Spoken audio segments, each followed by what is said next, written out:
There was one boy in the year 1 class who was having trouble with the exercise we did today because they had to draw masks, or no, they had masks and they had to colour them in. So we were like, okay, you colour the mask purple, the cat is black, the witch is, whatever colour you want.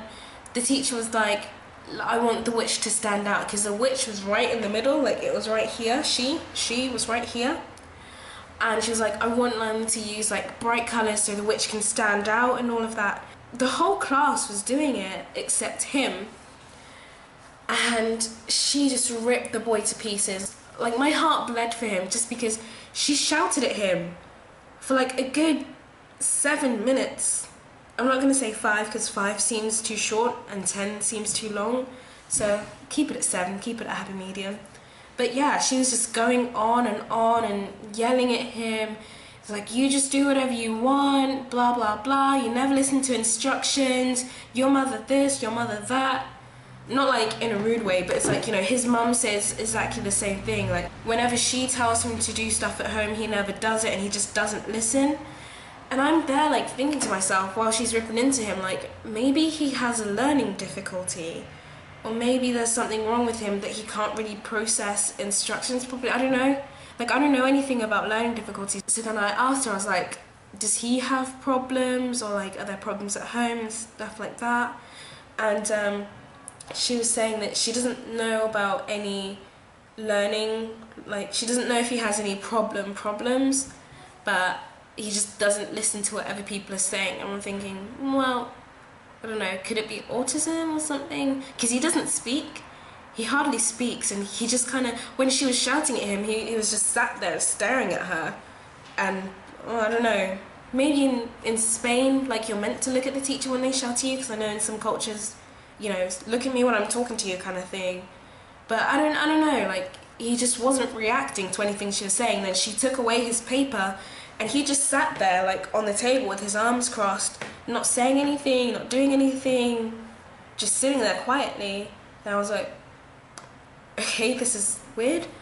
She was telling me that as far as educational learning difficulties, she doesn't think he has any. But then she was telling me about his home life. His parents are divorced. His dad lives on some island somewhere, and they have a really, really bad relationship. The parents have a really bad relationship, and the mother has a new boyfriend somewhere. So there are things going on at home, and I'm just thinking, well, okay, maybe this is a troubled child. Maybe he doesn't have any medical problems, but there must be something emotional there, because he's just shutting off completely. And I said to her, is there a place where kids can go to get help for these kind of things, a counsellor that they can talk to? And the worst thing is, she said, yeah, there is. In the past few years, there used to be, but recently there hasn't. The reason being is because the teachers that they hired for that have all left or have been fired because there's no money for them, and they can't afford them, basically. So they have a certain room where some of the teachers go with some of the kids, and they just sit and talk and they help them through everything.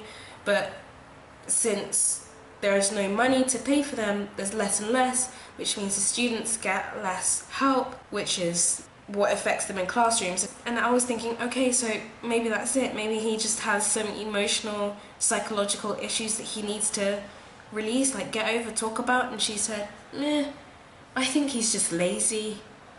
And I was like, yeah, I don't think laziness will make you act like that. A 5-year-old child can't be called lazy. I don't know what she's looking at, what they call lazy here in this country, but at home, I've never seen a lazy 5-year-old. Yeah, it's hard, it's depressing to watch him go through that, and I kind of just want to sit down with him and say, hey, tell me about your home, talk to me, and let me help you go through it, and let me help you do what you need to do in class. And then maybe that can translate into whatever is happening at home. Maybe that can help you deal with it better. It sucks. And the annoying thing is, I can't just sit down with him one-to-one and give him that help. The only thing we can do is talk to his mum, I guess, but apparently they've already spoken to her and she's like, yeah, he's exactly the same with me. I guess it just seems like here people don't really want to acknowledge the fact that some kids may have problems, like medical or not. It just doesn't seem like that's the way forward. You just kind of say, oh, he's slow, or he's naughty, you know, stuff like that. So right now I'm going to go off and prepare for a tutoring session that I have today.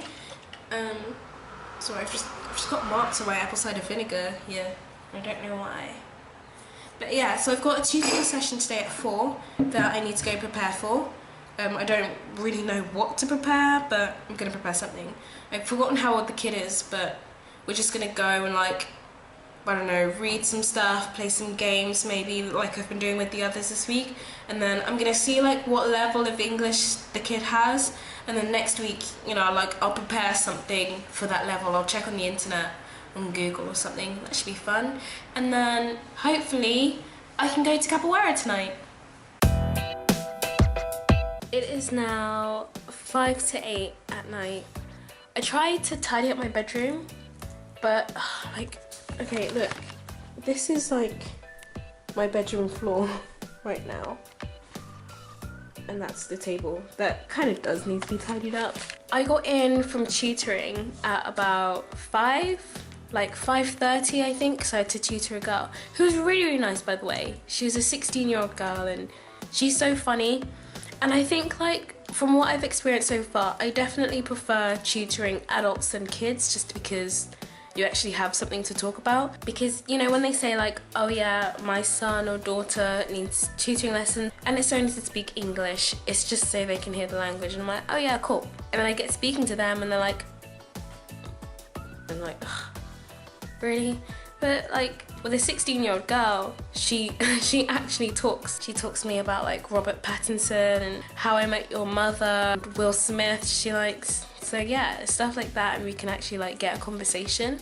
And then I can say, oh yeah, like, she's actually speaking to me and I can help her in this and I can help with this, like, pronunciation or the sentence structure or whatever. With the kids, I think I'm just gonna have to be doing stuff like, I don't know, like really simple things. I'm definitely gonna have to look on the internet, because I spoke to a few of them and they're like, oh yeah, like the past assistants they had gave them like sheets of paper to do and stuff like that. Yeah, I think I'm just gonna have to do that. So anyway, yeah, so when I got back I was like, okay, I need to tidy my room. It's a bit of a mess. But instead, I sat down and I painted my nails. And it's not because I'm being lazy. I'm being a bit lazy, but it's just because unless I feel like my room is actually messy and it forces me to tidy it, then I don't tidy it. So it wasn't that bad. It's only that the floor wasn't 100% clear, and it still isn't, just because like I can't be bothered. It has to get to a certain point before I say, okay, yeah, now I need to tidy it. The only reason I wanted to tidy it was so I could get my yoga mat out, but for now I can just like shift things around. No, I should tidy it. I should definitely tidy it. I haven't had any dinner. I haven't like cooked anything. Since I've been ill, I just haven't had any energy or like I just haven't been bothered. For the past couple of days I've had pizza for dinner, and now I don't have any more pizza. So I had a bowl of cereal because I didn't want anything too heavy, because at 9 o'clock I'm going to Capoeira. Capoeira, for those who don't know, is a Brazilian martial arts. It's 500 years old, I think. Yeah, it's just a form of martial arts that started in Brazil during the slave trade in South America, and it was what the slaves kind of used to defend themselves. Yeah, now it's like a worldwide thing, and I did it at uni last year, my second year of uni, and then throughout the summer when I was at home in Portsmouth, and I kind of had a little bit of knowledge of it from like Tekken. If anyone plays Tekken, you know Eddie? You know Eddie Gordo from Tekken? Yeah, he does capoeira, and that's where I kind of knew about capoeira, and I was like, oh, what does Eddie Gordo do? He does capoeira. Oh, hey, there's capoeira at my uni. So yeah, they do capoeira on Tuesdays and Thursdays here from 9 till 10. And I've just found out as well that it's like a 5-minute walk from where I live, so I'm definitely gonna go there tonight. I brought my capoeira uniform from home, but yeah, I'm not too sure whether I should take it, because I don't know if I want to join in or if I just want to sit and watch for now. Maybe I'll take it anyway, and then I'll see how they do it, and then If I like it, then I'll change and I join in. If not, then I'll just sit out and just watch. I don't really want to just watch though. I don't think my room's getting tidy tonight. I've been sitting here since 5:30 doing my nails and watching TV shows, and yeah, it's not gonna happen. It's not that bad. It will literally take me like 5 minutes to do. That's why I don't want to do it. But I should do it. I'm gonna do it. I'll be strong. This room will be spick and span, and I'll take a video to prove it. I'll show you how spotless it is when I'm done, and then everyone will be like, oh wow, that room's amazing.